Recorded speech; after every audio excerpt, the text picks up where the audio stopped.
সবাইকে স্বাগতম। কখনো কি মনে হয়েছে কিছু মানুষ কিভাবে এত কিছু মনে রাখে? আজ আমরা ঠিক এমনই এক অসাধারণ কৌশল নিয়ে কথা বলবো, যা শেখার পুরো পদ্ধতিটাকেই পুরোপুরি বদলে দিতে পারে। একটু ভেবে দেখুন তো, শেষ কবে এমন হয়েছে পরীক্ষার হলে বসে দরকারি সূত্রটা কিছুতেই মনে আসছে না? অথবা ধরুন, জরুরি একটা মিটিংয়ে গিয়ে দেখলেন সবচেয়ে গুরুত্বপূর্ণ তথ্যটাই মাথা থেকে হাওয়া। কি যে একটা অবস্থা হয়, তাই না? এটা কিন্তু হতাশাজনক। তবে মজার ব্যাপার হলো, এটা আমাদের সবার সাথেই হয়। তাহলে চলুন একটু গভীরে যাওয়া যাক। আচ্ছা, আমরা আসলে কেন ভুলে যাই? এটা কি আমাদের ব্রেনের কোনো গণ্ডগোল? মজার ব্যাপার কি জানেন, ভুলে যাওয়াটা আসলে কোনো সমস্যাই না, বরং এটা আমাদের ব্রেইনের একটা সুপার পাওয়ারের মতো। মানে আমাদের ব্রেইন কিন্তু ইচ্ছা করেই অপ্রয়োজনীয় তথ্য মুছে ফেলে। কেন? যাতে জরুরি বিষয়গুলোর জন্য জায়গা খালি থাকে। এটা আসলে একটা সার্ভাইভাল স্ট্র্যাটেজি। আর এই যে ভুলে যাওয়ার প্রক্রিয়া, এর পেছনে কিন্তু একটা সায়েন্টিফিক আইডিয়া আছে। একে বলা হয় দ্য ফরগেটিং কার্ভ। ১৯ শতকের একজন সাইকোলজিস্ট হারম্যান এবিংহাউস প্রথম এটা নিয়ে কাজ করেন। উনি আসলে দেখিয়েছিলেন যে কোনো কিছু শেখার পর যদি আমরা সেটাকে মনে রাখার জন্য আলাদা করে চেষ্টা না করি, তাহলে কি অবিশ্বাস্য দ্রুত গতিতে আমরা সব ভুলে যাই। আর রেজাল্টটা কি ছিল জানেন? একদম অবাক করার মতো। ধরুন কিছু একটা শিখলেন, মাত্র একদিন পরেই দেখবেন তার প্রায় অর্ধেক, মানে 50% মাথা থেকে হাওয়া। আর এক সপ্তাহ পরে তখন টিকে থাকে মাত্র 10%। ভাবা যায়? এই যে এত তাড়াতাড়ি ভুলে যাওয়ার ব্যাপারটা, এটাই কিন্তু আমাদের আসল চ্যালেঞ্জ। কিন্তু ঘাবড়ানোর কিছু নেই। এই ফরগেটিং কার্ভকে হারানোর একটা অসাধারণ উপায় আছে। চলুন তাহলে আমাদের আজকের আলোচনার হিরোর সাথে পরিচয় করা যাক। আমরা অনেকেই তো পরীক্ষার আগে কি করি? একটানা ঘন্টার পর ঘন্টা মুখস্থ করি, তাই না? এটাকে বলে ক্র্যামিং। হ্যাঁ, এতে হয়তো শর্ট টার্মে কাজ হয়, কিন্তু কি পরিমাণে যে স্ট্রেস বাড়ে আর কি তাড়াতাড়ি যে সব ভুলে যায়। এর ঠিক উল্টো একটা পদ্ধতি আছে, যার নাম স্পেসড রিপিটেশন, মানে বিরতি দিয়ে পড়া। এটা লং টার্মের স্মৃতি ধরে রাখতে সাহায্য করে। আর সবচেয়ে বড় কথা, এটা আমাদের ব্রেনের সাথে মিলেমিশে কাজ করে।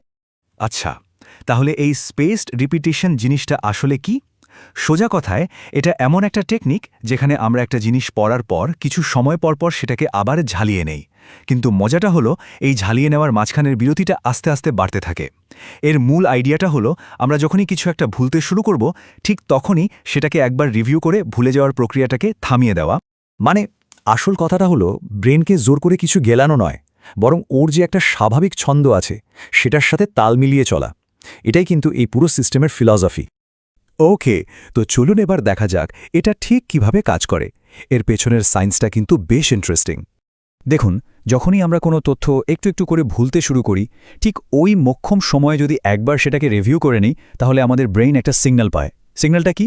ও, এই তথ্যটা তো জরুরি, এটা মনে রাখতে হবে। আর তখন কি হয়ে জানেন? আমাদের ব্রেনের ভেতরে যে নিউরন বা কোষগুলো আছে, তাদের মধ্যে কানেকশনটা আরও মজবুত হয়ে যায়। ফলে ওই স্মৃতিটা আরও শক্তিশালী আর পার্মানেন্ট হয়ে যায়।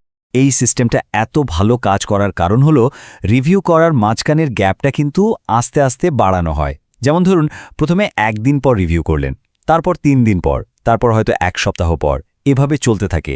কারণটা খুব সিম্পল, স্মৃতিটা যত স্ট্রং হতে থাকে তত কম রিভিউয়ের দরকার হয়। তো এই দারুণ টেকনিকটা তো জানা গেল। এখন প্রশ্ন হচ্ছে, আমাদের ডেইলি লাইফে এটা কিভাবে কাজে লাগাবো? চলুন কয়েকটা সহজ উপায় দেখে নেওয়া যাক। কোনো রকম টেকনোলজির সাহায্য ছাড়াই কিন্তু এটা করা যায়। একটা সিস্টেম আছে, নাম লাইটনেস সিস্টেম। কিছুই না, জাস্ট ফ্ল্যাশ কার্ড তৈরি করে কয়েকটা বাক্সে রাখতে হবে। যেসব কার্ডের উত্তর সহজে মনে পড়ছে, সেগুলোকে পাঠিয়ে দিন পরের বাক্সে। ওই বাক্সটা রিভিউ করা হবে আরও বেশি দিন পর। আর যেগুলো কঠিন লাগছে বা মনেই করতে পারছেন না, সেগুলো থেকে যাবে প্রথম বাক্সেই, ডেলি রিভিউর জন্য। একদম সহজ, কিন্তু অবিশ্বাস্য রকমের এফেক্টিভ একটা উপায়। আর যারা ডিজিটাল সলিউশন পছন্দ করেন, তাদের জন্য তো দারুণ সব অ্যাপস আছে। যেমন ধরুন অ্যাঙ্কি বা কুইজলেট।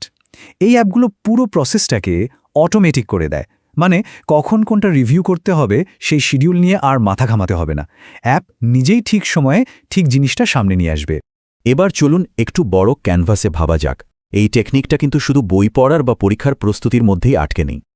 আসল ব্যাপারটা হলো, এটা শুধু পরীক্ষার জন্য না, এটা লাইফ লং লার্নিং, মানে আজীবন শেখার আর যে কোনো স্কিল মাস্টার করার একটা অসাধারণ টুল।